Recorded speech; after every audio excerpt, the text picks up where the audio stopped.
Hito número 11. Centro clandestino de detención, La Escuelita.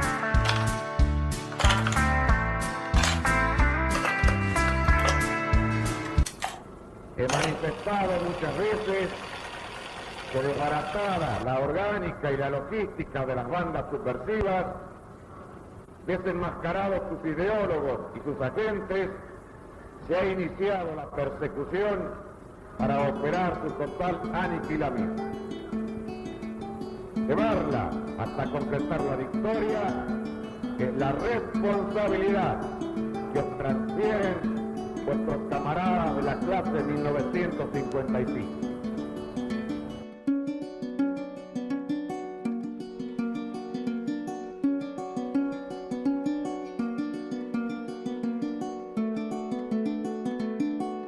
En marzo de 1976 comenzaba la dictadura militar más sangrienta en la historia de nuestro país, cuando la Junta Militar, integrada por los titulares de las 3 Fuerzas Armadas argentinas, Emilio Macera, Jorge Rafael Videla y Orlando Ramón Agosti, derrocaron al gobierno constitucional de María Estela Martínez de Perón mediante un golpe de Estado que daría inicio a una de las épocas más oscuras de nuestra historia reciente. Algunas de las primeras medidas de la Junta se orientaron a disolver las formas de organización democráticas, como el Congreso, los partidos políticos, los sindicatos y las organizaciones sociales. Además, se impartió una política de censura en los medios de comunicación, junto a la quema y prohibición de miles de libros y revistas. Es muy notorio, uno que está afuera se da cuenta de que es realmente notoria la campaña anti-argentina que hay. Sí. O sea, hay un desconocimiento total de lo que pasa acá. Nadie sabe la tranquilidad que aún en los momentos más críticos como pasó se ha respirado siempre acá, porque se ha respirado tranquilidad.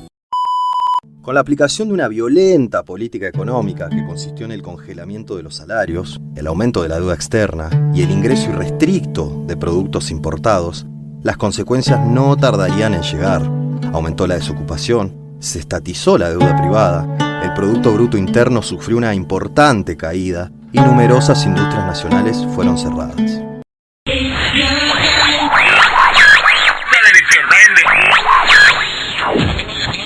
En este programa quisiera destacar lo que yo considero son 12 puntos fundamentales a través de los cuales se puede medir la profundidad de la transformación que hemos llevado a cabo. En primer lugar, la libertad de precios, la eliminación de los controles de precios. En segundo término, la libertad de las transacciones cambiarias con la eliminación de los controles de cambio. Tercero, la libertad del comercio exterior, con la eliminación de los monopolios a la exportación, por ejemplo, de granos y de carnes. Cuarto, la libertad de exportación, a través de la eliminación de las prohibiciones y de los impuestos a las exportaciones.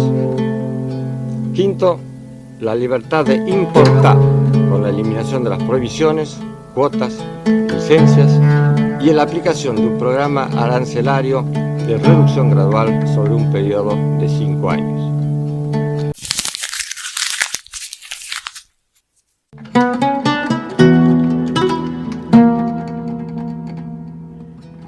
Pero, sobre el hambre y el desempleo, el terrorismo de Estado se alzaba como un verdugo en busca de su próxima víctima.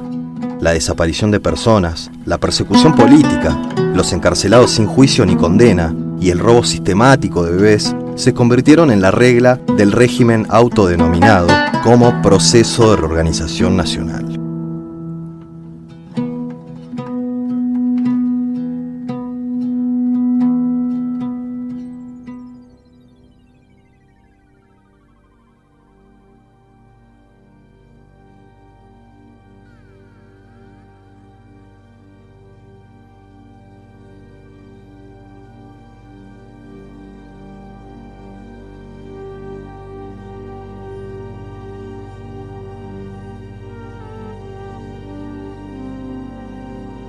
Sobre estos cimientos de sangre y terror se constituiría el otro objetivo de la Junta.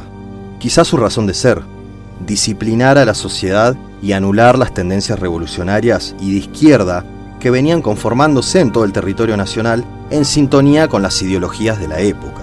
En junio del año 1975 fui secuestrada por un grupo civil.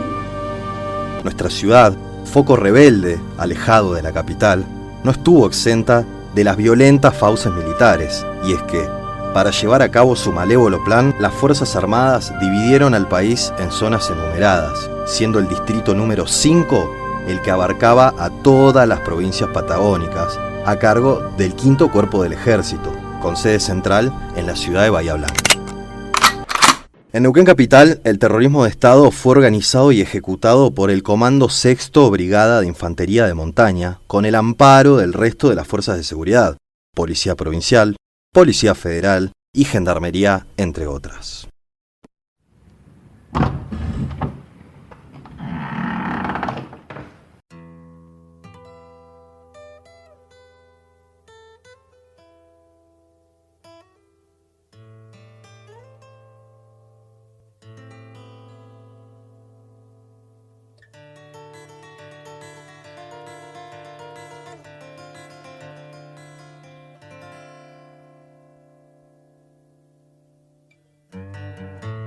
En los fondos del entonces Batallón de Ingenieros de Construcciones 181 del Ejército, a tan solo 600 metros hacia el sur de la Ruta Nacional 22, por calle Chaco, funcionó desde junio de 1976 hasta septiembre de 1978 el principal centro clandestino de detención de la subzona 5.2, La Escuelita, bautizado de esta forma por las Fuerzas Armadas de forma irónica y con un oscuro sentido del humor, ya que en dicho establecimiento enseñaban a hablar a los detenidos.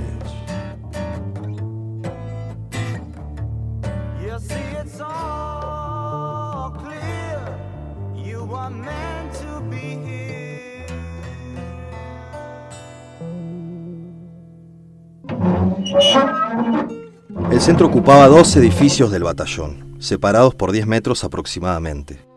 Uno de ellos era una casa vieja, para el alojamiento de los detenidos, con literas superpuestas en cada habitación. Las paredes estaban blanqueadas, el piso era de cemento y el techo de chapa. También contaba con un hueco que funcionaba como torreta de vigilancia.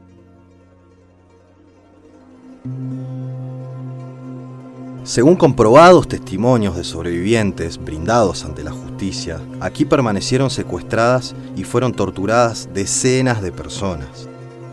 Los detenidos que pasaron por allí eran trasladados a la cárcel, vueltos a llevar para ser torturados o bien trasladados a otros penales. Incluso hubo detenidos desaparecidos que pasaron por esta unidad. La construcción tenía un baño con lavatorio chico, letrina y ducha. La puerta de acceso era de color marrón con visor.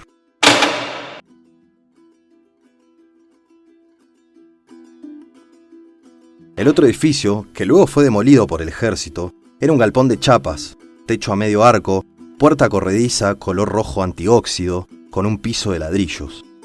Había una comunicación peatonal con el batallón.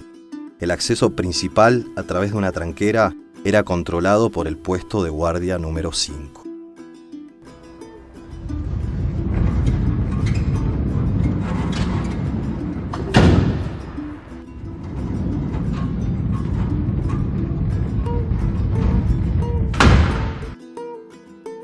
En plena dictadura, bajo el amparo de la diócesis neuquina y el obispo Jaime de Nevares, se formaron los primeros organismos de derechos humanos de Neuquén, la Asamblea por los Derechos Humanos y las Madres de Plaza de Mayo.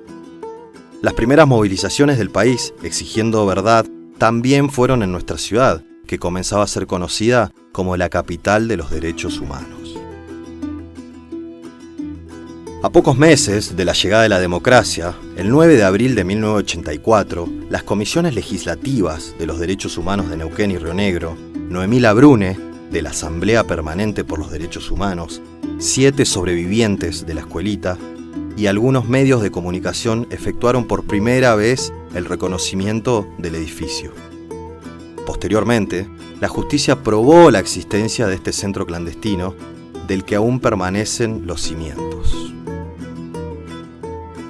Luego del histórico juicio a las juntas militares de 1985, La lucha por la verdad y la justicia parecía que volvía a congelarse con la aprobación de las leyes de obediencia debida y punto final, y el posterior indulto firmado por el entonces presidente Carlos Menem, que dejaba libres a los que hasta ese momento habían sido juzgados. No obstante, los organismos de derechos humanos, junto a un pueblo conscientemente movilizado, repudiaron estas medidas y continuaron su lucha con diversas estrategias que apuntaban a saltar el muro de la impunidad. A partir de 2004, como producto de esta lucha y por decisión política del entonces presidente Néstor Kirchner, el Estado Nacional, a través de los tres poderes, asumió la responsabilidad de la búsqueda de verdad, memoria y justicia con la derogación de estas leyes de impunidad para los genocidas.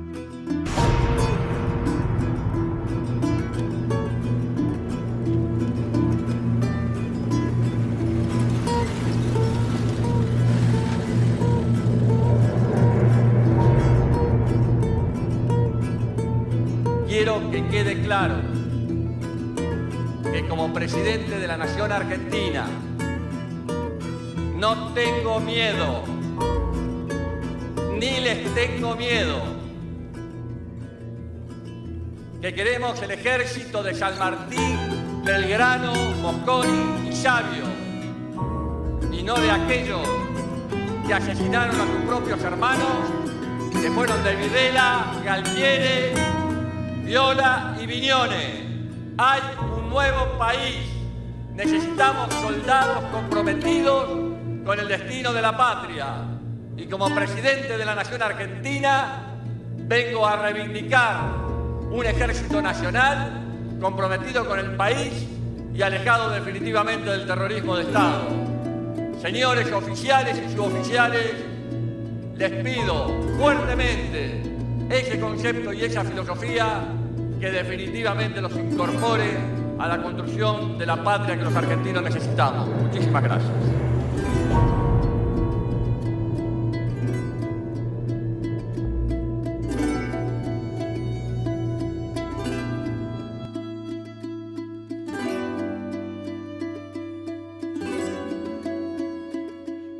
Para que nunca más sucedan violaciones a los derechos humanos en nuestro país y nuestra ciudad, para que las nuevas generaciones construyan su propio destino y puedan seguir debatiendo hacia dónde queremos ir, pero sobre la base de un piso común al cual no tenemos que regresar nunca más. Para que sigamos construyendo una sociedad más justa e igualitaria, memoria, verdad y justicia.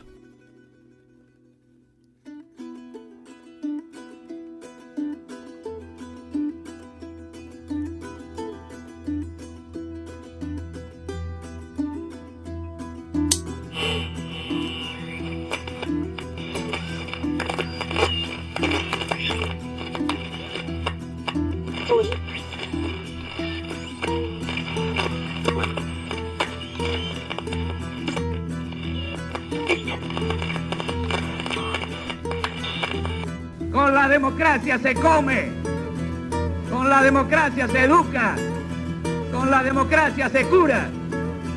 No necesitamos nada más que nos dejen de mandonear, que nos dejen de manejar la patria financiera, que nos dejen de manejar minorías agresivas, totalitarias, inescrupulosas, que por falta de votos buscan las botas para manejar al pueblo argentino.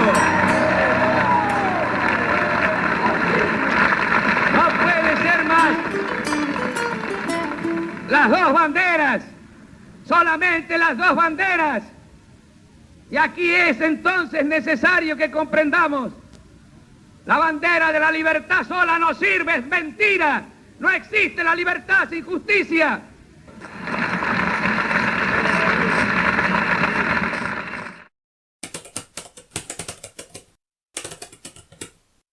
Neuquén Identidad, un lugar para la memoria.